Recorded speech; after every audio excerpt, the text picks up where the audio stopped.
Hello दोस्तों, स्वागत है आपका दृष्टि पीसीएस में। मैं हूं केवल आपके सामने। टारगेट बीपीएससी के लिए यह अभी हमने जो दोबारा से यह सीरीज शुरू की थी उसका तीसरा वीडियो है और ओवरऑल देखिए तो यह 9वां वीडियो है और इसी के साथ ही आपके 1.5 साल का करंट अफेयर अब तक में इस वीडियो के साथ कवर हो चुका होगा। अगर आपने पिछले वीडियो अभी तक नहीं देखे हैं तो अब आप प्ले लिस्ट में जाकर देख सकते हैं, जिसमें कि जब यह परीक्षा पहले होने वाली थी कुछ महीने पहले तो हम 6 एपिसोड वहीं पे कवर कर चुके थे, जिसमें कि पिछले 1 साल का करंट अफेयर हमने कवर किया था और उसके बाद 6 महीने का और करंट अफेयर हमने पिछले 3 एपिसोड में कवर किया है।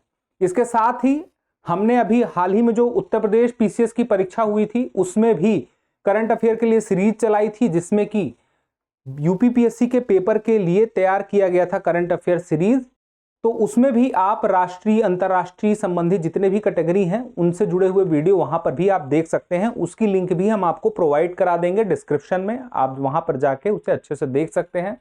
और उम्मीद है कि अगर आप बिहार के लिए यह सीरीज करंट अफेयर सीरीज दृष्टि की फॉलो कर रहे होंगे और ना सिर्फ फॉलो कर रहे होंगे बल्कि उसका रिविजन भी कर रहे होंगे, तो इसी बात को ध्यान में रखते हुए चलिए अब शुरू करते हैं आज का इस सेशन को हमारे पहले सवाल से।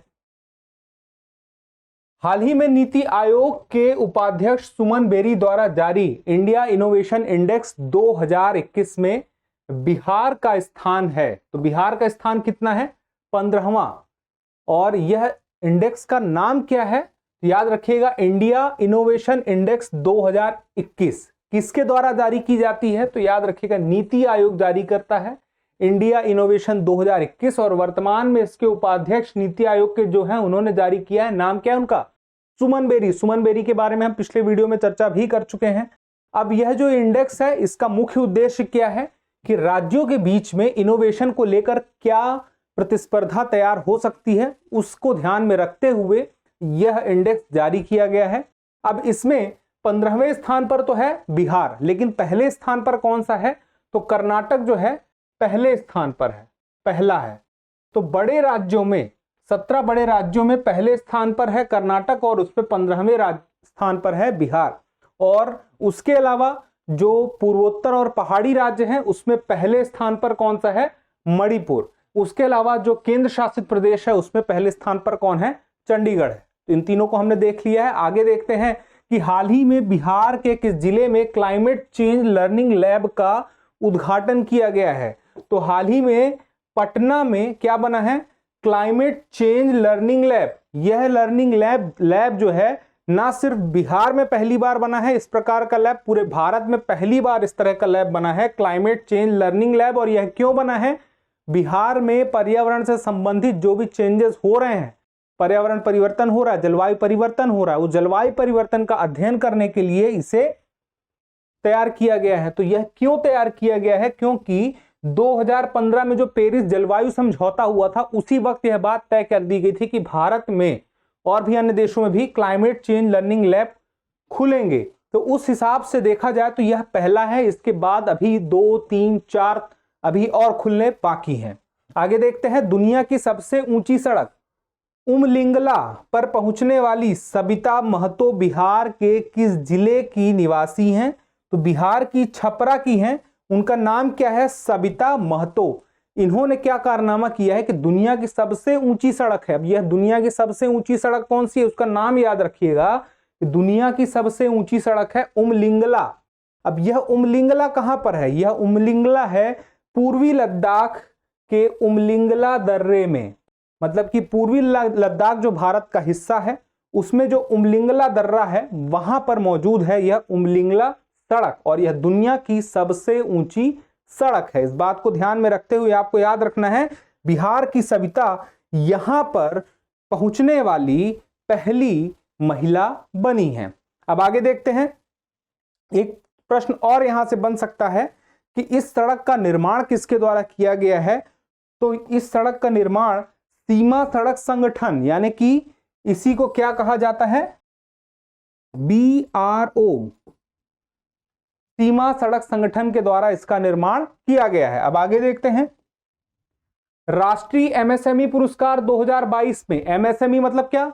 लघु सूक्ष्म एवं मध्यम उद्योग पुरस्कार 2022 में कौन सा स्थान हासिल किया है? किसने?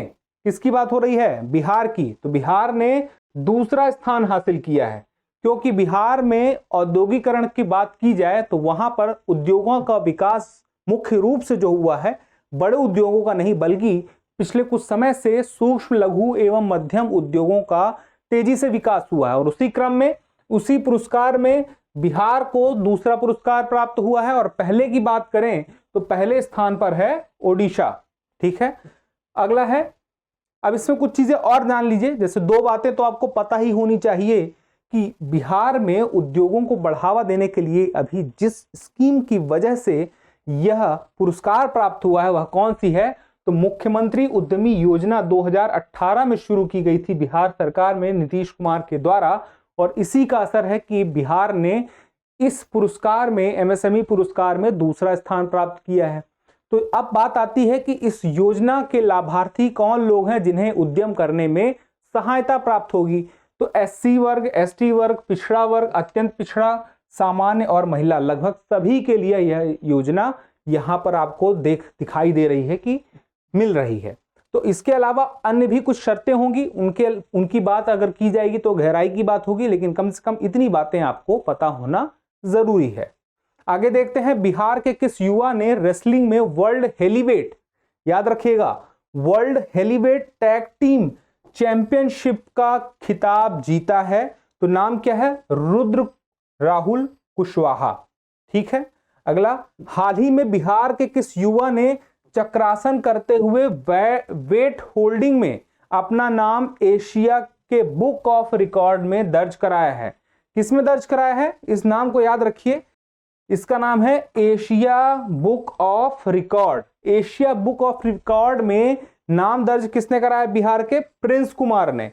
और प्रिंस कुमार ने ऐसा क्या कारनामा किया है? उसने किया है चक्रासन। ना सिर्फ चक्रासन, चक्रासन करते हुए उसने कुछ वजन को होल्ड किया, मतलब कि अपने ऊपर उसने कुछ वजन लेते हुए चक्रासन किया, जिसमें उसने अपना नाम एशिया बुक ऑफ रिकॉर्ड में दर्ज करा लिया। और उसके लिए उसने 60 सेकंड तक चक्रासन किया, जिसमें उसने 140.6 किलोग्राम का वजन भी होल्ड किया। चक्रासन किस प्रकार का होता है कि आप जैसे इस प्रकार से खड़े हैं तो आप पीछे की ओर अपने आप को झुका दीजिए और अपने आप को एक धनुष की तरह ऐसे इस तरह पोजीशन में ले आइए। आपके पैर यहां पर हो और आपके हाथ यहां पर हो, तो ये हो गया चक्रासन। ठीक है, आगे देखते हैं, हाल ही में बिहार विधान परिषद के सभापति चुने गए हैं। कौन चुने गए हैं? नाम याद रखिएगा, देवेश चंद्र ठाकुर। किस पार्टी से संबंधित हैं? जदयू से हैं।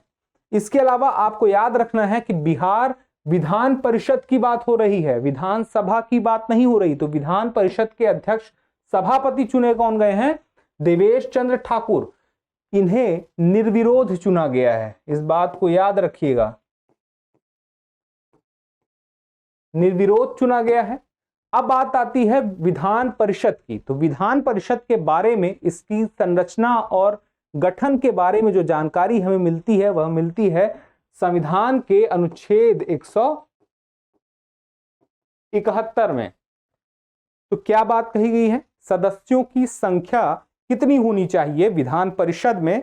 तो विधान परिषद में सदस्यों की संख्या कम से कम 40, या फिर ये कम से कम की बात हो रही है 40 या 1/3। अगर 1/3 होने पर संख्या 40 से कम हो जाती है तो 40 तो रखने ही पड़ेंगे। मतलब कि 1/3 में 40 से ऊपर है तब तो कोई दिक्कत नहीं, लेकिन 40 से कम है तो 40 तो रखने ही पड़ेंगे। मान लीजिए किसी जगह पर 150 विधानसभा में सदस्यों की संख्या है 150, तो वहां पर विधान परिषद में कितने होंगे? उसका 1/3 यानी कि 50। 40 से ऊपर है, लेकिन कहीं पे अगर 90 होते तो उसका 1/3 क्या हो जाता? 30 हो जाता। तो 30 नहीं होना, फिर 40 उसे हमें करना होगा। ठीक है, अब यहां पर बात आती है कि बिहार विधान परिषद में कुल सदस्यों की संख्या कितनी है? तो बिहार विधान परिषद में सदस्यों की संख्या 75 निर्धारित की गई है। और इनके बारे में आप यह जान लीजिए कि हर 2 साल में 1/3 सदस्य जाते हैं और 1/3 नए सदस्य बनते हैं। आगे देखते हैं, थाईलैंड के पटाया शहर में 16 से 20 अगस्त 2022 तक आयोजित अंतरराष्ट्रीय पैरा बैडमिंटन प्रतियोगिता में बिहार के किस खिलाड़ी ने कांस्य पदक जीता था? किस खेल की बात हो रही है? खेल का नाम याद रखिएगा, अंतरराष्ट्रीय स्तर का खेल है और पैरा बैडमिंटन है। और इस अंतरराष्ट्रीय पैरा बैडमिंटन में किसने जीता कांस्य पदक? तो बिहार के अरबाज अंसारी ने जीता, जो कि सहरसा जिले से हैं। तो 2-3 बातें तो आपकी क्लियर हो गई। अंतरराष्ट्रीय पैरा बैडमिंटन है जिसको जीतने वाले बिहार के अरबाज अंसारी हैं। इन्होंने कौन सा पदक जीता है? कांस्य पदक जीता है। और यह जो टूर्नामेंट है, प्रतियोगिता है, कहां पर हुई थी? तो थाईलैंड के पटाया शहर में हुई थी। तो थाईलैंड में हुई अंतरराष्ट्रीय पैरा बैडमिंटन प्रतियोगिता, कांस्य पदक जीता अरबाज अंसारी, जो कि सहरसा से हैं। बिल्कुल क्लियर रखिएगा। इनके साथ में एक और खिलाड़ी थे, 2 लोगों ने मिलकर यह खेल जीता था। तो इसमें ओडिशा के दीप रंजन बिसोई भी इनके साथ में थे, यानी कि इन दोनों ने मिलकर कांस्य पदक जीता है। आगे देखते हैं। हाल ही में मिथिला के मखाना को कौन सा टैग दिया गया है? जीआई टैग दिया गया है। अब जीआई टैग का फुल फॉर्म आपको पता होना चाहिए, ज्योग्राफिकल इंडिकेशन। अब एक बात आपको मैं और बता रहा हूं, एक सवाल आपसे सीधे सीधे पूछा जा सकता है कि जीआई टैग में जीआई का फुल फॉर्म क्या है। दूसरी बात कि आखिर मिथिला के मखाना को क्यों मिला जीआई टैग? क्योंकि पूरे भारत में जितना भी मखाना होता है उसका लगभग 90% मखाना बिहार के मिथिला क्षेत्र का मखाना होता है। मखाना की जो फसल होती है वो कहां पे उगाई जाती है? पानी के अंदर उगाई जाती है। इस बात को याद रखिएगा। कुछ और भी ऐसे उत्पाद हैं बिहार में जिनको जीआई टैग मिला हुआ है, जैसे कि भागलपुर के जर्दालू आम को और कतरनी धान को मिला हुआ है, नवादा के मगही पान को मिला हुआ है, मुजफ्फरपुर की शाही लीची को भी मिला हुआ है। तो आपको पता होना चाहिए कि किन किन उत्पादों को जीआई टैग मिला हुआ है। उसके बाद देखिए, हाल ही में बिहार सरकार ने जल जीवन हरियाली अभियान का विस्तार किस वर्ष तक के लिए कर दिया है? तो हाल ही में बिहार की सरकार ने 2024-25 तक के लिए जल जीवन हरियाली अभियान का विस्तार कर दिया है। तो यह जल जीवन हरियाली अभियान बिहार में नीतीश सरकार ने शुरू की। भूजल स्तर को सुधारने के लिए, तालाबों का जीर्णोद्धार करने के लिए और इसके अलावा हरियाली को भी बढ़ाने के लिए, तो इन सब चीजों के लिए अभियान शुरू हुआ जल जीवन हरियाली। और इसकी शुरुआत कब हो रही है? वर्ष 2019 में। 2019 में भी किस दिन हुई? 2 अक्टूबर को। 2 अक्टूबर को हुई। ठीक है, आगे देखते हैं। जनता दल यूनाइटेड के नेता नीतीश कुमार, जेडीयू यानी कि जनता दल यूनाइटेड, उसके नेता कौन है? नीतीश कुमार अब तक कितनी बार बिहार के मुख्यमंत्री पद की शपथ ले चुके हैं? तो आपको याद रखना है, हाल ही में इन्होंने फिर से अपनी एक नई सरकार बनाई है और उस सरकार के बनते ही इन्होंने 8वीं बार मुख्यमंत्री पद की शपथ ली है। ठीक है, इस बात को याद रखिएगा। इसके अलावा हाल ही में बिहार लोक सेवा आयोग के अध्यक्ष बने हैं। कौन बने हैं? अतुल प्रसाद बने हैं। नाम क्या है? अतुल प्रसाद। किसके अध्यक्ष बने हैं? बिहार लोक सेवा आयोग, जिसके द्वारा आयोजित परीक्षा में आप शामिल होना चाहते हैं, वही आयोग, उसके वर्तमान अध्यक्ष हैं अतुल प्रसाद। कुछ बातें यहां पर आपको पता होनी चाहिए कि जैसे इसके पहले कौन थे अध्यक्ष? तो आर.के. महाजन अध्यक्ष थे। आपको मुझे बताना है कमेंट बॉक्स में कि इनका कार्यकाल कितने वर्ष का होगा। यानी कि मुख्य रूप से मैं आपसे यह पूछना चाह रहा हूं कि बिहार लोक सेवा आयोग के अध्यक्ष का कार्यकाल कितने वर्ष का होता है या कितने वर्ष तक की उम्र तक के लिए होता है। तो इसका जवाब आप मुझे कमेंट बॉक्स में दीजिए। अगर आपको नहीं पता है तो इसी वीडियो में आपको, या तो इस वीडियो के अंत में मैं आपको बताऊंगा या तो मैं आपको कमेंट में बताऊंगा कि इसका सही उत्तर क्या है। आगे देखते हैं। 1 अप्रैल 1949 को इसकी स्थापना हुई थी। किसकी? बिहार लोक सेवा आयोग की। 1 अप्रैल 1949। आगे है, कॉमनवेल्थ खेल 2022 में बिहार के चंदन कुमार सिंह ने किस खेल में सिल्वर मेडल जीता है? तो याद रखिएगा नाम, चंदन कुमार सिंह ने लॉन बाउल में जीता है। क्या जीता है? सिल्वर मेडल, यानी कि रजत पदक किसी को कहते हैं। तो तो किस खेल में? कॉमनवेल्थ खेल 2022 में। कॉमनवेल्थ खेल 2022 कहां हुआ था? बर्मिंघम में हुआ था। बर्मिंघम कहां है? इंग्लैंड में है। इंग्लैंड में आयोजन हुआ था इसका, कॉमनवेल्थ खेल का। और इसमें चंदन कुमार जो कि बिहार के हैं, लॉन बाउंड में इन्होंने क्या जीता? लॉन बॉल में जीता सिल्वर मेडल।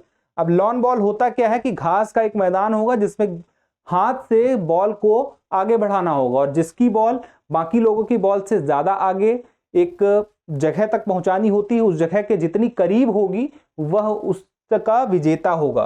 तो यहां पे आपको याद रखना है कि अकेले ये नहीं जीतने वाले थे, 4 लोगों की एक टीम थी और टीम ने मिलकर जीता है, जिसमें कि एक है सुनील बहादुर, नवनीत सिंह, चंदन कुमार और दिनेश कुमार। तो चंदन कुमार को मिला के 3 नाम और हो गए। आगे देखते हैं, हाल ही में बिहार के किस कॉलेज में स्थापित पुरानी खगोली वेधशाला को यूनेस्को की लुप्त प्राय धरोहर सूची में शामिल किया गया है? तो लंगट सिंह कॉलेज है। लंगट सिंह कॉलेज कहां पर है?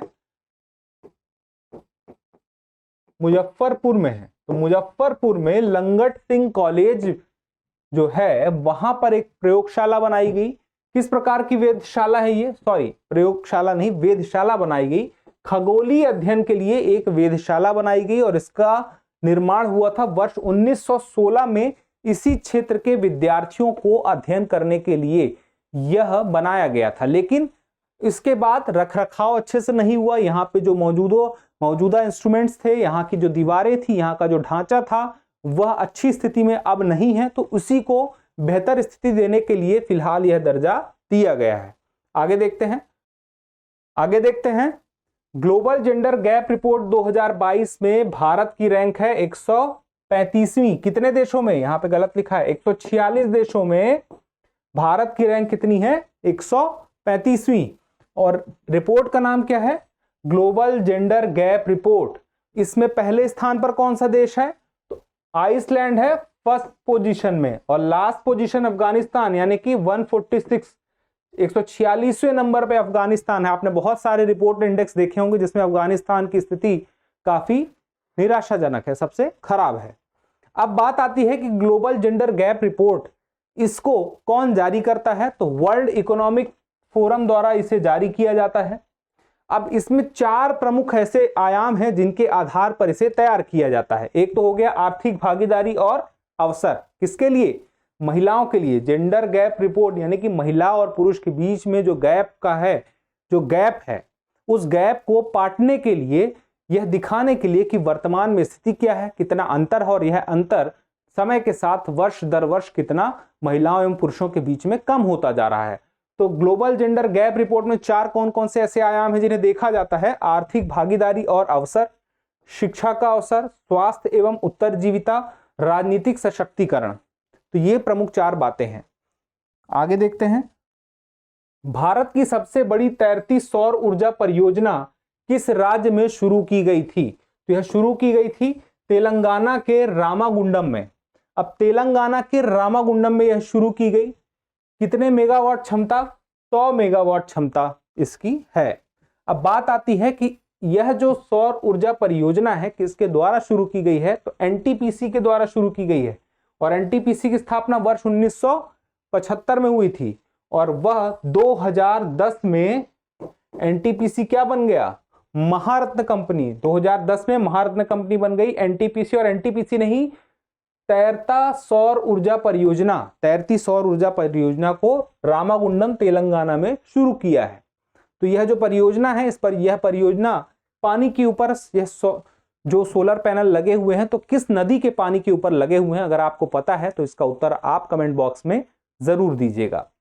आगे देखते हैं, स्वामी रामानुजाचार्य से संबंधित स्टैचू ऑफ पीस का अनावरण कहां किया गया है? एक नाम आपके सामने आ रहा है, स्वामी रामानुजाचार्य। इनके नाम पर स्टैचू ऑफ पीस बना। यह स्टैचू ऑफ पीस श्रीनगर में इसका अनावरण किया गया, अभी कुछ समय पहले ही किया गया। स्वामी रामानुजाचार्य का जन्म हुआ था 11वीं शताब्दी में, 11वीं शताब्दी। और ये कहां पैदा हुए थे? श्री पेरुम्बदूर तमिलनाडु में, श्री पेरुम्बदूर तमिलनाडु में इनका जन्म होता है और ये कुछ विशेष ग्रंथों का अध्ययन करने के लिए श्रीनगर तक भी गए थे जिस वक्त ये अस्तित्व में थे। इन्होंने ही विशिष्टाद्वैतवाद का प्रतिपादन किया था। विशिष्टाद्वैतवाद मत का प्रतिपादन किसके द्वारा किया गया? स्वामी रामानुजाचार्य के द्वारा किया गया।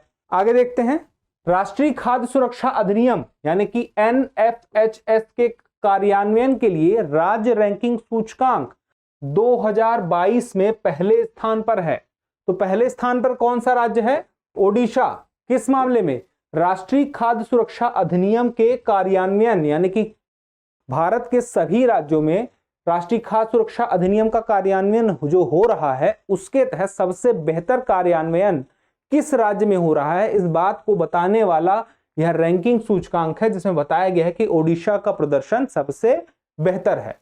अगला प्रश्न है, रणजी ट्रॉफी 2022 का खिताब किस टीम ने जीता है? तो मध्य प्रदेश ने जीता है। रणजी ट्रॉफी 2022, रणजी ट्रॉफी 2022 की शुरुआत कब हुई थी? वर्ष 1934 में शुरुआत हुई। किसके नाम पर हुई? भारत के क्रिकेटर थे, उनका नाम था रणजीत सिंह। रणजीत सिंह के नाम पर हुई। पहली बार कब हुई? 1934 में हुई। यह बात तो आपको पता चल गया, पहली बार मैच हुआ। घरेलू का जो घरेलू मैच होते हैं उसमें फर्स्ट क्लास मैच इसे कहा जाता है। घरेलू मैचों का फर्स्ट क्लास मैच किसे कहा जाएगा? रणजी ट्रॉफी को।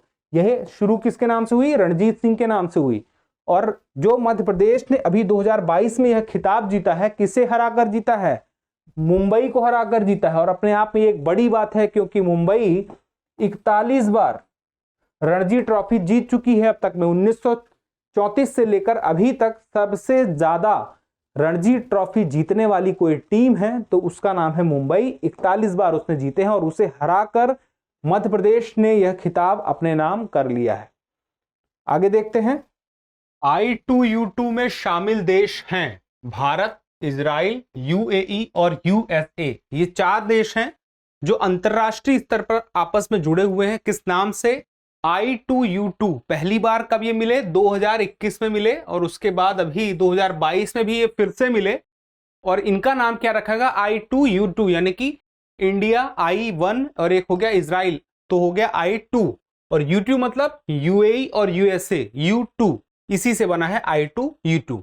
आगे है 14वें ब्रिक्स शिखर सम्मेलन की मेजबानी किस देश द्वारा की गई? तो 14वें ब्रिक्स शिखर सम्मेलन की मेजबानी चीन के द्वारा वर्चुअली की गई।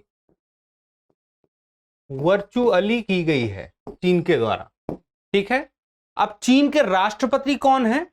शी जिनपिंग है राष्ट्रपति। 15वां ब्रिक्स शिखर सम्मेलन कहां पर होगा अगर आपसे पूछ लिया जाए? अभी तो 14वां हुआ है जिसकी मेजबानी चीन ने की। अगर 15वां पूछ लिया जाए तो आपको क्या नाम लेना है? दक्षिण अफ्रीका में 15वां ब्रिक्स शिखर सम्मेलन होगा। और ब्रिक्स का नाम पहले आपको याद ही होगा, BRIC ब्रिक था। 2011 में जब दक्षिण अफ्रीका भी इस बैठक में शामिल हुआ तो उसके बाद ब्रिक्स बन गया BRICS, साउथ अफ्रीका, ठीक है। आगे देखिए, फेमिना मिस इंडिया 2022 की विजेता हैं सिनी शेट्टी हैं। फेमिना मिस इंडिया 2022 और कहां की हैं ये? कर्नाटक की हैं, सिनी शेट्टी, ठीक है। आगे देखें,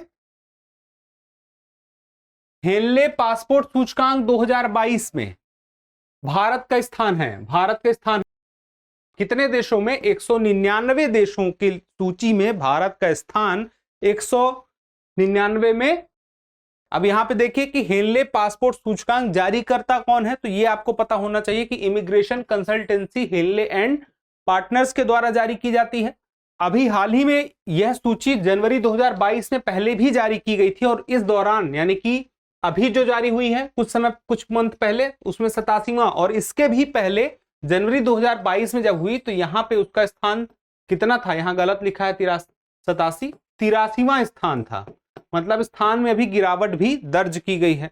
अगर बात करें कि इस नई वाली जो हेनले पासपोर्ट सूचकांक 2022 है, इस सूची में सबसे बेहतर स्थिति किसकी है? तो जापान की है। जापान जो है 199 से जो कुल देशों की सूची है उसमें से 193 देश ऐसे हैं जहां पर वह वीजा प्राप्त किए बिना पहले वहां के नागरिक जा सकते हैं।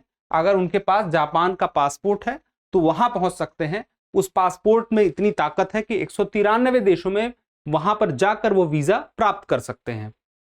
तो उसके बाद है 25 जुलाई 2022 को भारत के 15वें राष्ट्रपति के रूप में शपथ ग्रहण की है। आपको क्या याद रखना है? 15वें राष्ट्रपति कब? 25 जुलाई 2022। और क्या देखना है? राष्ट्रपति के रूप में शपथ ग्रहण किसने की है? द्रौपदी मुर्मू ने की है। पहली महिला आदिवासी, पहली महिला आदिवासी जो राष्ट्रपति बनी। उसके अलावा दूसरी महिला है जो राष्ट्रपति बनी। इनके पहले एक पहली महिला कौन थी? प्रतिभा पाटिल। लेकिन आदिवासी की बात करें तो पहली महिला है। और कहां की राज्यपाल पहले रह चुकी हैं? इसके पहले 2015 में झारखंड की राज्यपाल बन चुकी हैं। झारखंड। अब इनका जन्म कहां हुआ था? वैसे द्रौपदी मुर्मू का जो जन्म हुआ था, इनका जन्म हुआ था ओडिशा में। ओडिशा में कहां, किस जिले में हुआ था? मयूरगंज में हुआ था। ठीक है, आगे देखते हैं। वह कौन सा राज्य है जिसके पास अपनी स्वयं की इंटरनेट सेवा है? केरल भारत का पहला ऐसा राज्य है जिसने अपनी स्वयं की इंटरनेट सेवा विकसित की है। और किस नाम से उसके लिए एक बनाया गया है? Kerala fibre optic network limited. इसके माध्यम से केरल की राज्य सरकार इंटरनेट सेवा स्वयं विकसित कर चुकी है अपने लिए। आगे देखते हैं। वाणिज्य एवं उद्योग मंत्रालय द्वारा जारी की गई ease of doing business ranking में किसके द्वारा जारी की गई है? इसका याद रखिएगा, ये वो नहीं है जो आप सोच रहे हैं, ये दूसरी है। वाणिज्य एवं उद्योग मंत्रालय द्वारा जारी की गई है ease of doing business ranking में। टॉप अचीवर्स राज्य हैं, उनकी संख्या है 7। टॉप अचीवर्स में कौन कौन है? आंध्र प्रदेश, गुजरात, हरियाणा, कर्नाटक, पंजाब, तेलंगाना और तमिलनाडु। अब यह जो सूची है, यह टॉप अचीवर्स की किसके द्वारा जारी की गई है? तो बिजनेस रिफॉर्म्स एक्शन प्लान यानी BRAP रिपोर्ट 2020 के आधार पर तैयार की गई है। आपको एक बात और याद रखनी है कि व्यापार सुगमता को बढ़ावा देने के लिए, यानी कि यह जो रैंकिंग है ईज ऑफ डूइंग बिजनेस, कोई बिजनेस करना चाहता है तो कितनी आसानी से किस राज्य में बिजनेस कर सकता है, उसको काम को, उस बिजनेस के लिए जो प्रोसेस होती हैं, जितने की डॉक्यूमेंट का वर्क होता है, उसके बाद का जो वर्क होता है, उन सारे काम को कितनी आसानी से किया जा सकता है, उसकी यह लिस्ट है टॉप अचीवर्स की, जिसमें पहले नंबर पर आप देखते हैं कि आंध्र प्रदेश, गुजरात, हरियाणा, कर्नाटक, ये टॉप अचीवर्स हैं। तो इनकी स्थिति बेहतर है, यहां पर व्यापार सुगमता काफी अच्छी है। आगे देखते हैं। तिहान क्या है? नाम याद रखिएगा, TIHAN। तिहान क्या है? तिहान है स्वायत्त नेविगेशन सुविधा। पहली बार ऐसी सुविधा आई है जिसका नाम है स्वायत्त नेविगेशन, जिसका नाम है तिहान। अब पहली बार ऐसा हुआ है कि जो मानव रहित स्वायत्त वाहन है, ऐसे वाहन जो मानव रहित हैं, जिनको मानव नहीं चला रहा है, उनके लिए यहां पर इस नवाचार केंद्र में क्या किया जाएगा? शोध का कार्य किया जाएगा, अनुसंधान का कार्य किया जाएगा कि मानव रहित स्वायत्त वाहन को कितना और बेहतर और अपडेट और अपग्रेड किया जा सके, जिससे कि क्या हो सके?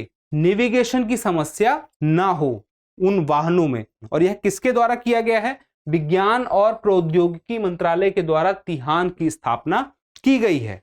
आगे देखते हैं। हाल ही में पूरे देश में हर घर तिरंगा अभियान कब से कब तक मनाया गया?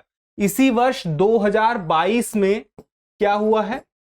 13 से 15 अगस्त तक जो हमारा राष्ट्रीय ध्वज है उसके प्रति लोगों में एक अच्छी भावना लाने के लिए, राष्ट्रवाद की भावना को और बेहतर करने के लिए यह हर घर तिरंगा अभियान शुरू किया गया 13 से 15 अगस्त 2022 में। आगे देखते हैं। हाल ही में देश के 14वें उपराष्ट्रपति बने हैं। कौन बने हैं? जगदीप धनखड़। जो विपक्ष में जो की प्रतिनिधि थी, यानी कि विपक्ष में जो इस उपराष्ट्रपति के चुनाव के लिए लड़ रही थी, उम्मीदवार थी, वो थी मार्गरेट अल्वा। तो मार्गरेट अल्वा को हराते हुए जगदीप धनखड़ ने यह चुनाव जीता और 14वें उपराष्ट्रपति बने। अब इसमें एक बात याद आती है कि जगदीप धनखड़ पहले क्या थे, तो पश्चिम बंगाल के राज्यपाल भी रह चुके हैं, लेकिन इनका जन्म कहां हुआ था, तो इनका जो जन्म हुआ था वह हुआ था राजस्थान में, इनका जन्म हुआ था। आगे देखिए, हाल ही में केन्या के राष्ट्रपति कौन बने हैं, तो विलियम रूटो बने हैं केन्या के राष्ट्रपति। लेकिन राष्ट्रपति बनने के पहले वर्ष 2013 से ये उपराष्ट्रपति भी हैं। कहां के हैं, केन्या के। नाम क्या है, विलियम रूटो। आगे देखिए, हाल ही में किस देश ने माहवारी उत्पाद निःशुल्क उपलब्ध कराए जाने संबंधी कानून लागू किया है।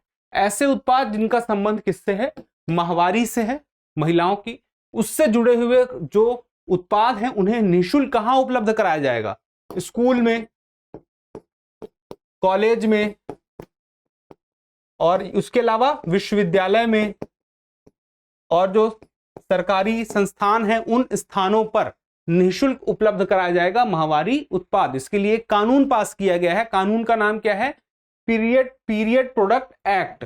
किस देश की बात हो रही है, स्कॉटलैंड की बात हो रही है। पहला ऐसा देश है जो इस तरह का कानून लेके अभी हाल ही में आया है। उसके बाद देखिए कि शौचालयों में टैम्पोन और सैनिटरी नैपकिन समेत जो जितने भी उत्पाद होते हैं उनकी बात कही गई है, तो आपको याद रखना है। आगे देखते हैं, स्वतंत्रता के 75वें वर्ष में 13 अगस्त 2022 को रामसर स्थलों की सूची भारत के कितने स्थलों को शामिल किया गया। तो जो रामसर स्थल है, 2 फरवरी 1971 को ईरान के जो रामसर में जो रामसर कन्वेंशन हुआ था, उसमें यह बात तय की गई थी कि अंतरराष्ट्रीय महत्व की आर्द्र भूमियों को इस सूची में शामिल किया जाएगा। तो इसी बात को ध्यान में रखते हुए 13 अगस्त 2022 को स्वतंत्रता के 75वें वर्ष में हुआ यह कि 11 और स्थल शामिल हो गए और कुल स्थलों की संख्या इसी के साथ ही 75 हो गई। मतलब कि भारत में 75 रामसर स्थल जो अंतरराष्ट्रीय महत्व के आर्द्र भूमि या वेटलैंड्स हैं उनकी संख्या हो गई।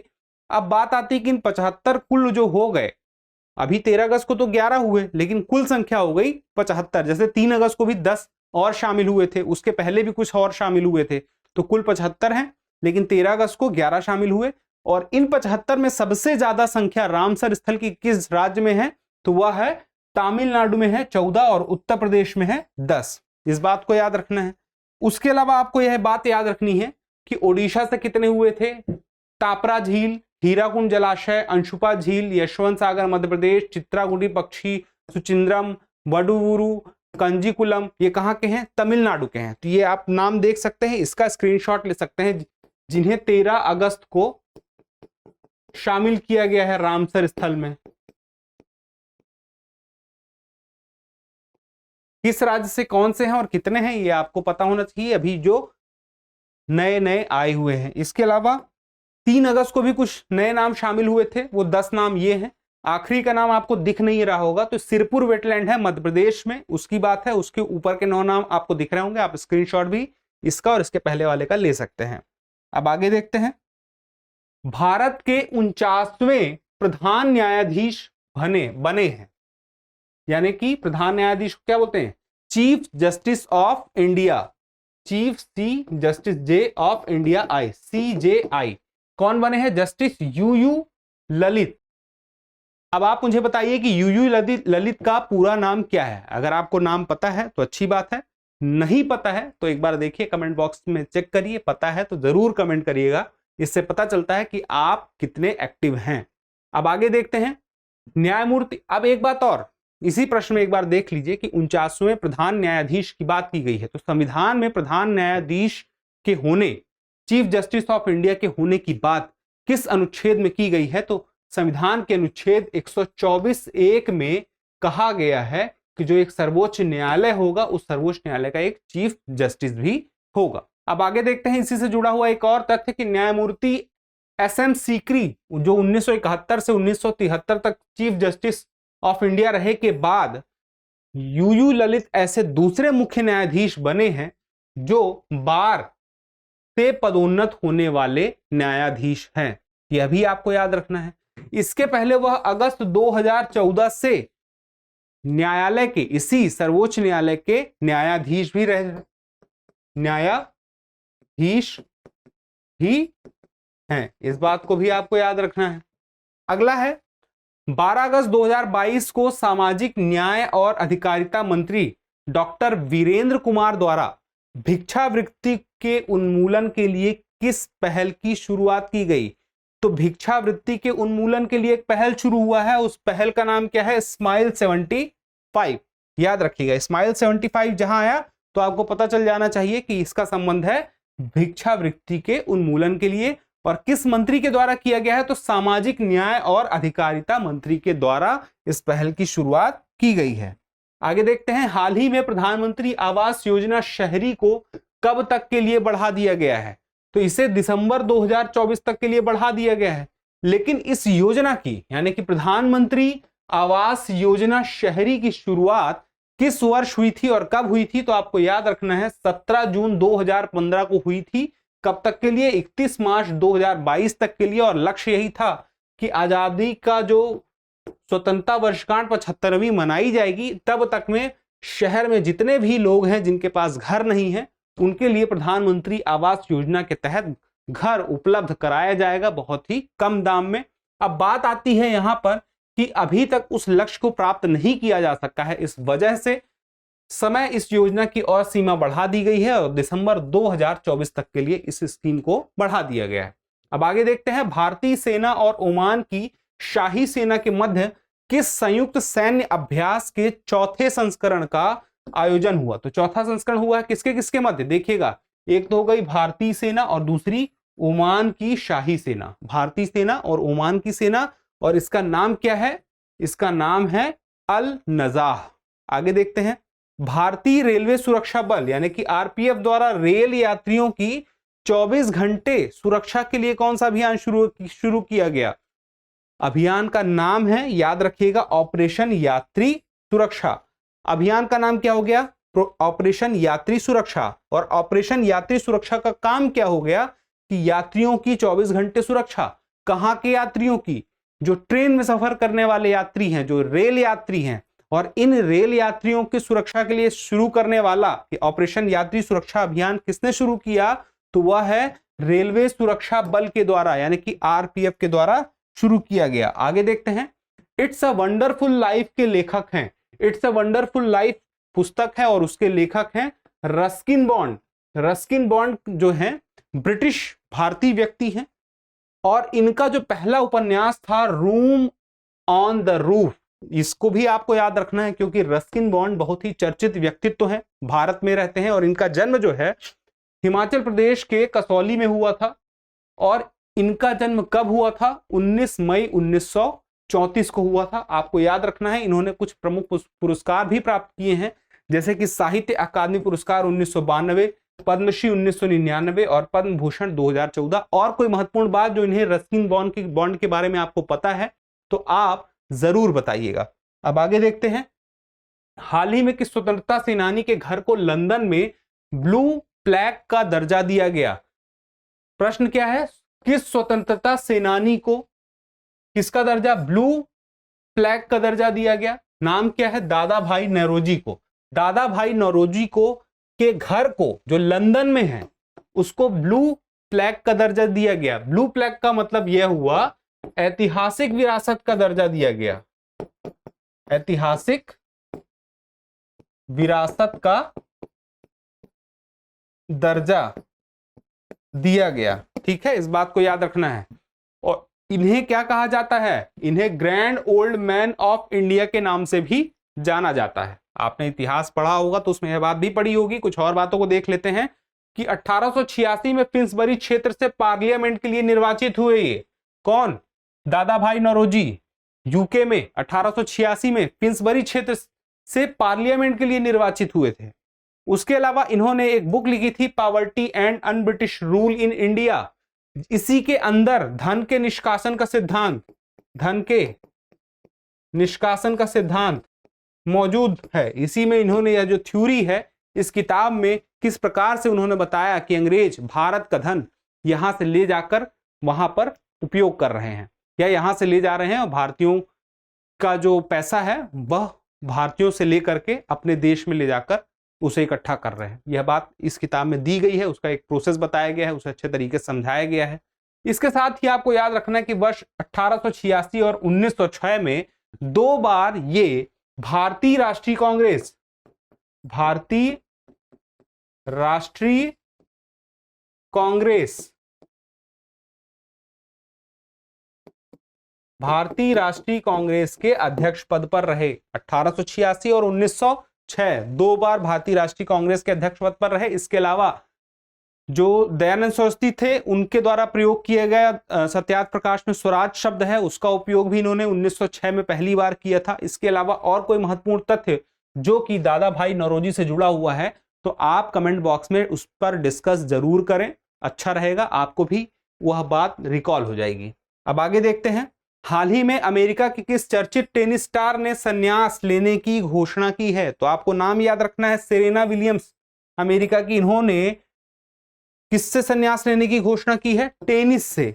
टेनिस खिलाड़ी हैं और अमेरिका की हैं। और आपको याद रखना है कि जो महिला टेनिस संघ है, महिला टेनिस संघ द्वारा जारी रैंकिंग में 319 सप्ताह तक एकल विश्व नंबर 1 का स्थान प्राप्त किया था। यानी कि जो महिला टेनिस संघ है जो रैंकिंग निकालता है खिलाड़ियों की कि कौन किस स्थान पर है, कौन सर्वश्रेष्ठ प्रदर्शन के आधार पर किस स्थान पर है, उसमें 319 सप्ताह तक सेरेना विलियम्स पहले स्थान पर रही। यह बात आपको याद रखना है।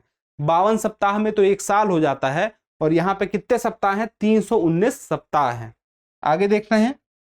28 जुलाई से 8 अगस्त 2022 तक बर्मिंघम यानी कि इंग्लैंड में आयोजित किए गए राष्ट्रमंडल खेल में भारत पदक के मामले में किस स्थान पर रहा?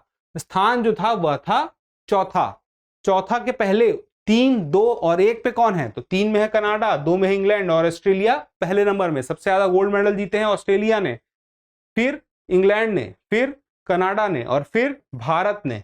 और कुल में भी बात करें तो चौथे नंबर पर यहां पर आपको देखने को मिल जाएगा भारत। तो यह सूची है, इसे देख सकते हैं, गोल्ड, सिल्वर, ब्रॉन्ज और कुल और देश और उसकी रैंकिंग। इसके अलावा कुछ और महत्वपूर्ण बातें हैं, जैसे कि जो बर्मिंघम में यह कॉमनवेल्थ खेल यानी कि राष्ट्रमंडल खेल हुआ 22वां, इसमें शुभंकर का नाम क्या है? पेरी। और यह शुभंकर क्या है? बहुरंगी बैल है। इसे आप देख सकते हैं, यह बहुरंगी बैल है। बर्मिंघम 2022 कॉमनवेल्थ गेम लिखा हुआ है, आप देख सकते हैं, और इसका नाम क्या है? पेरी है। इसके अलावा और भी बहुत सी बातें हैं, जैसे कि उद्घाटन समारोह जब हुआ था तो पीवी सिंधु को भारतीय दल का ध्वजवाहक बनाया गया था। क्लोजिंग सेरेमनी में टेबल टेनिस खिलाड़ी शरत कमल और महिला बॉक्सर निकहत जरी, नाम सुना होगा आपने, इन्हें ध्वजवाहक बनाया गया था। इसके अलावा भारत का जो सर्वश्रेष्ठ प्रदर्शन है कॉमनवेल्थ खेलों में, वह 2010 में सबसे बेहतर प्रदर्शन हुआ था राष्ट्रमंडल खेलों में। उसमें भारत ने 38 स्वर्ण पदक जीते थे और कुल 101 पदक जीते थे।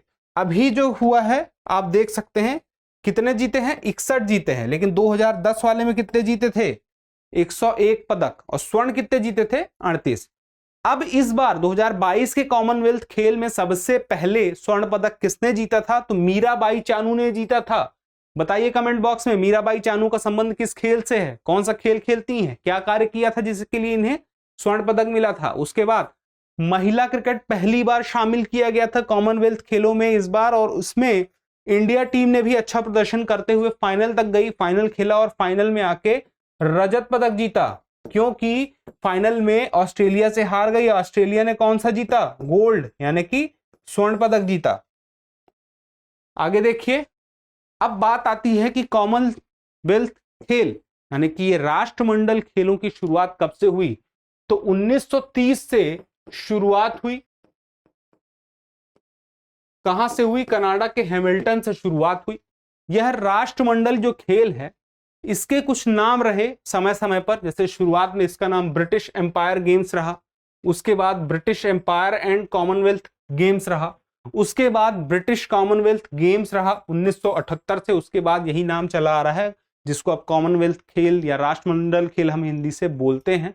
और ये वो देश खेलते हैं इसमें जो कि ब्रिटिश शासन के अधीन थे एक समय पर, उससे जितने भी देश जुड़े हुए हैं वो खेलते हैं यह खेल। लेकिन अब यह जो खेल है विश्व शांति के लिए, वैश्विक एकता के लिए खेला जाता है, ना कि इस वजह से कि वो ब्रिटिश शासन के अधीन थे एक समय पर। तो ये प्रमुख बातें हैं, प्रमुख खबरें थी पिछले 2 महीनों की हमने कवर की इस वीडियो में। इसके साथ ही अगर आप देखें तो इस सीरीज में जो टारगेट बीपीएससी सीरीज है इसके कुल 9 वीडियो हो चुके हैं, जिसमें कि 6 वीडियो तो हमने पहले ही कवर कर दिए थे। जब पहले पेपर हुआ था और कैंसिल हो गया था उसके पहले 6 हो चुके थे अप्रैल महीने में, और उसके बाद मार्च से लेकर के अभी अगस्त तक का करंट अफेयर पिछले 6 महीने का हमने एपिसोड 7, 8 और 9 में कवर किया है। तो अगर आप पिछला वीडियो अभी तक नहीं देखे हैं तो वो भी देख लें, और अगर आप पिछला देख चुके हैं और अभी ये 3 एपिसोड 7, 8 और 9 नहीं देखे थे तो इन्हें जरूर देख लें। इससे आपका लगभग 1.5 साल का करंट अफेयर तैयार हो जाएगा। और बहुत से लोगों ने कमेंट भी किया था कि पिछले कुछ चीजें हैं जो कि बदल चुकी हैं या अपडेट हो चुकी हैं, तो इन 3 वीडियो में उस पर भी हमने चर्चा कर ली है। वे प्रमुख बातें कि जिस पर कि आपसे सवाल पूछा जा सकता है, और वह करंट जो कि अपडेट हो चुका है वह आपको इन 3 वीडियो में मिल ही जाएगा।